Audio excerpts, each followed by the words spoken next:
Greetings and welcome to the shed. Today I want to talk about why I only made 4 tiles, which might seem to be like a really tiny subject. But in there is actually some hard-learned experience and one of the major hidden traps when it comes to modular boards. When you think about modular boards, the obvious thing that you connected with is like modularity, which is like having many options. You want to be able to place things in different places and make a lot of different boards out of the same components. And it's kind of natural that after a while I think that, wait a minute, if I make smaller tiles, but more of them, I'll have even more options.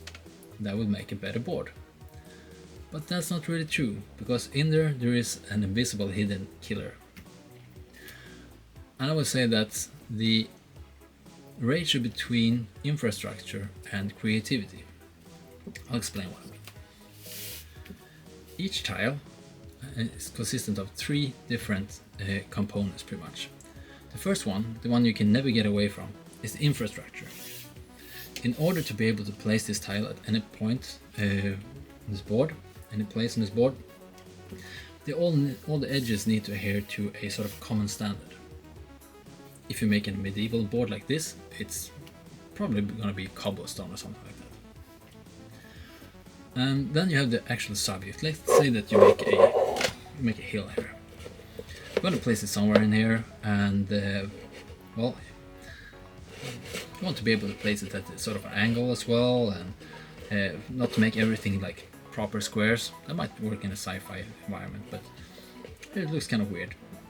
So you want to have a bit of a spacing here, and you also want to have a bit of a, just placing it here like surrounded by cobblestone would look kind of weird.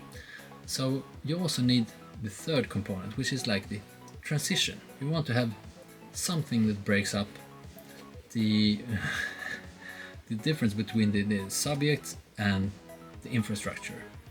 This is like a good tile, I would say. You have infrastructure all the way around.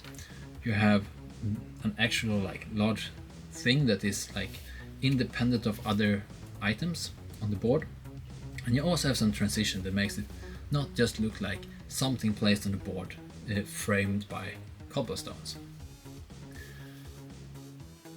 And if you make smaller boards, tiles like this, yes, it might work if you make like a statue or something, but there's a lot of space just eaten by all of this infrastructure, and in the end it just becomes unbearable to get this all to fit together. It just looks like items placed on the board framed by cobblestones.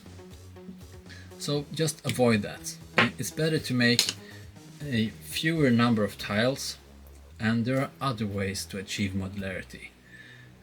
The things on the tiles, you can make things interchangeable and so forth, and we'll talk more about that later. But first off, more smaller tiles is not a better modular board. That is the hard lesson learned, and the sort of thing that I want to convey here. So that's pretty much it, which is good. Now I just want to know, have you encountered this problem? Have you heard anyone else talk about this problem? Because I really haven't. So please leave me a comment if you have something to say about it. Otherwise, don't, I suppose. And enjoy whatever evening or morning or whatever you're having at your point in life. Well, cheers, and see you next time.